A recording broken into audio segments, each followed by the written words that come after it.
नमस्कार, मैं हूं भावना शर्मा और आप देख रहे हैं आवाज इंडिया न्यूज का खास प्रोग्राम। नमस्कार, आवाज इंडिया न्यूज में आपका स्वागत है।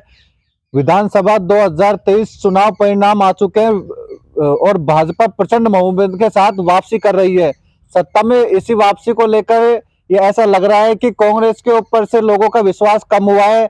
जन कल्याणकारी योजनाएं कांग्रेस सरकार की ऐसी थी जो लोगों को लुभाया है, लेकिन जो मुद्दे रहे हैं, प्रधानमंत्री का दौरा रहे हैं, इन सब से ऐसा लगता है कि जो कांग्रेस की योजनाएं रही है उन पर फीका असर पड़ा है। हमारे साथ बातचीत करने के लिए भाजपा मंडल उपाध्यक्ष मौजूद हैं और आपको ये भी बता दें, दौसा जिले से सिकराय विधानसभा क्षेत्र से विक्रम बंसीवाल विजय हुए हैं।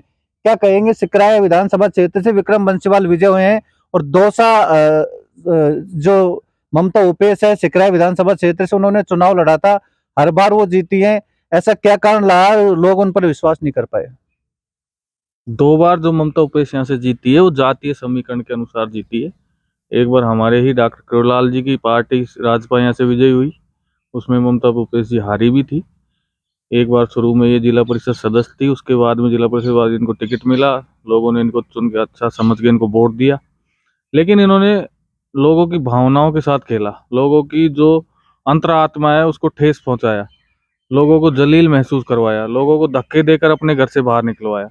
लोग बहुत बुरी तरह आहत हो गए थे इनके भ्रष्टाचार से, इनके दलालों से, इनके जो लोगों के काम होते थे पैसे लेके काम, ये सब लोग अपने मन में बैठा के बैठे थे और कुछ लोगों का मन से बाहर भी आया तो इनको क्षेत्र में भी नहीं घुसने दिया। देखा होगा, आपको पता होगा इस चीज का। और देखिए, ये जैसा बता रहे हैं, एक वीडियो हमारे पास भी आया था जिसमें एक महिला ट्रांसफर करवाने के लिए जाते है, उसे जलील करके धक्के देके उनका पीए बाहर निकालता है। और सबसे बड़ी बात है कि महिला बाल विकास मंत्री होते हुए भी इसका कोई विरोध नहीं किया और क्षेत्र में लगातार लोगों का ऐसा आक्रोश था। बार बार लोग इस बात को कह रहे थे कि भ्रष्टाचार की जो चरम सीमा पर यहाँ पर भ्रष्टाचार फैल चुका है और ये जो मामला है भ्रष्टाचार का, ये यहाँ के जो कांग्रेस के लोग तो ये कहते हैं कि यहाँ काम अच्छा करा है, विकास के नाम पर वो वोट लेने के लिए बात कर रही थी कि विकास के नाम पर वोट मिलेंगे। ऐसा क्या हुआ? विकास के नाम पर भी वोट नहीं मिले और कांग्रेस की महासचिव प्रियंका गांधी ने यहाँ सभा की, मुख्यमंत्री यहाँ है, लेकिन उनका कोई असर देखने को नहीं मिला। सभा कोई भी कर ले, लेकिन जब तक आप जनता के दिलों को नहीं जीतोगे, जनमानस के अंदर की वेदना को नहीं पहचानोगे, तब तक आप कितने भी बड़े नेता ले आओ, आप जीत नहीं सकते। ये बात जनता ने साबित की है और विक्रम बंसीवाल को अच्छे वोटों से यहाँ कर जिताकर भेजा है और अहंकार निरूपी ममता भूपेश का यहाँ से सफाया किया है। कैबिनेट मंत्री को हराकर एक भारी मतों से जीत दर्ज की है विक्रम बंसीवाल ने। जीत के क्या कारण रहे और जो ममता उपेश का जो राज था कैसा राज रहा?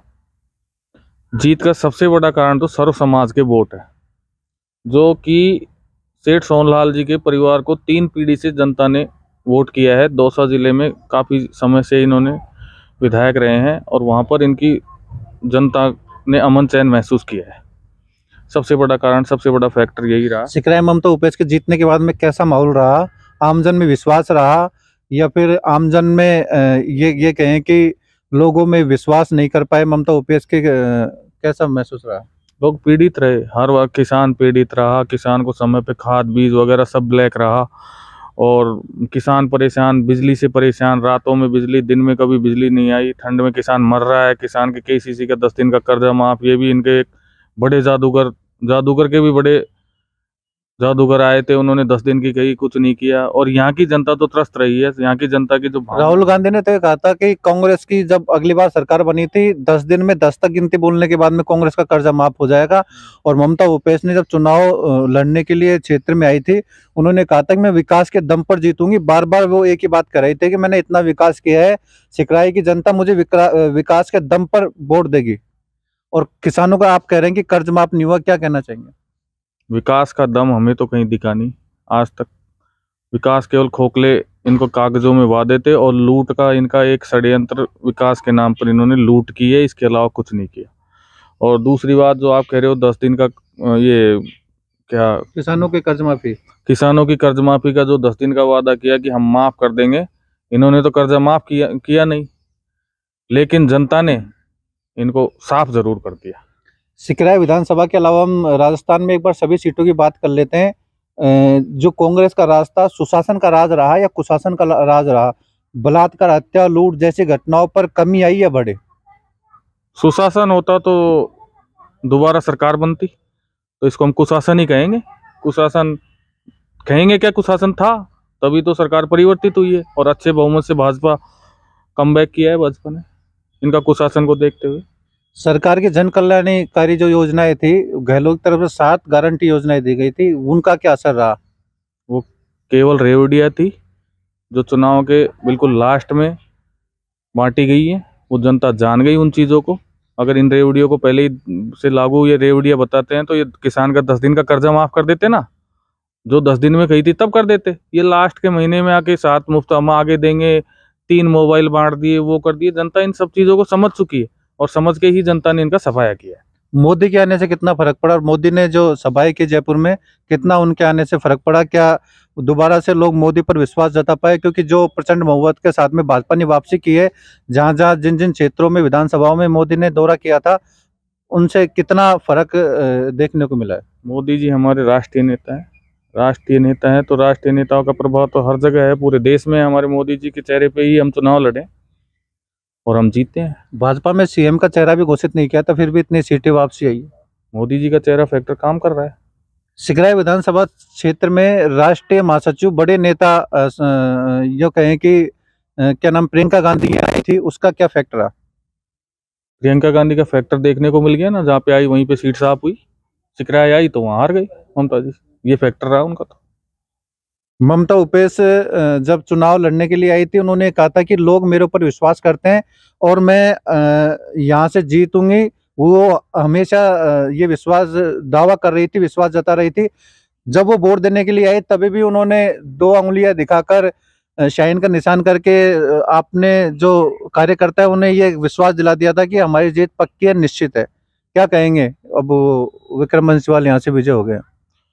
ममता भूपेश जी ने हमेशा जातियों को लड़वाने का काम किया है।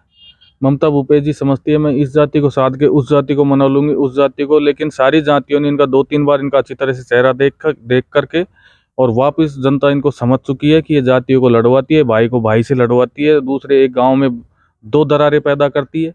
गांव में एक दूसरे के ऊपर केस लगवाना, उनसे वो करवाना, इनका पूरे कार्यकाल में ये काम रहा है कि इन्होंने केस लगवाए एक दूसरे से और जातियों में दरारें पैदा की है। उसको जनता जान चुकी थी। राजस्थान के जोधपुर में कन्हैया कुमार की हत्या हुई, उसमें सरकार ने अभी कई महीनों बाद भी उनको न्याय नहीं मिल पाया। लेकिन अभी कुछ दिन पहले एक घटना होती है, रामगंज में आपस में मोटरसाइकिल चालक भिड़ जाते हैं।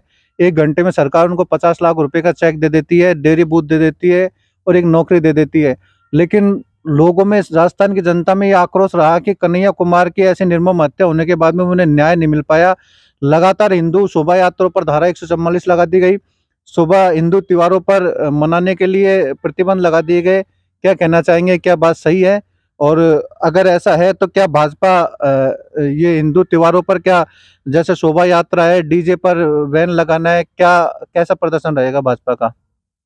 भाजपा सर्वधर्म की पार्टी है। हम ये कह सकते कि किसी का भाजपा का विरोध करती है, सर्वधर्म को मानती है भाजपा भी।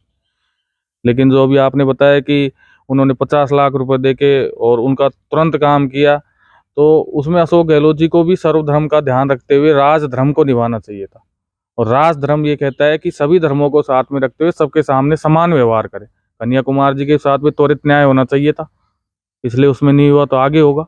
लेकिन उनको भी उसी समय जो उन्होंने बताया, अभी आपने बताया कि वहां पर एक अल्पसंख्यक को 50 लाख रुपए दिए, वैसे ही कन्हैया कुमार को करना चाहिए था। करौली शोभा यात्रा के दौरान पथराव हुए, उसके बाद में कई हिंदुओं की गिरफ्तारी हुई और बार बार जो वहाँ के जो प्रधान है उन्होंने पथराव वगैरह करवाया था।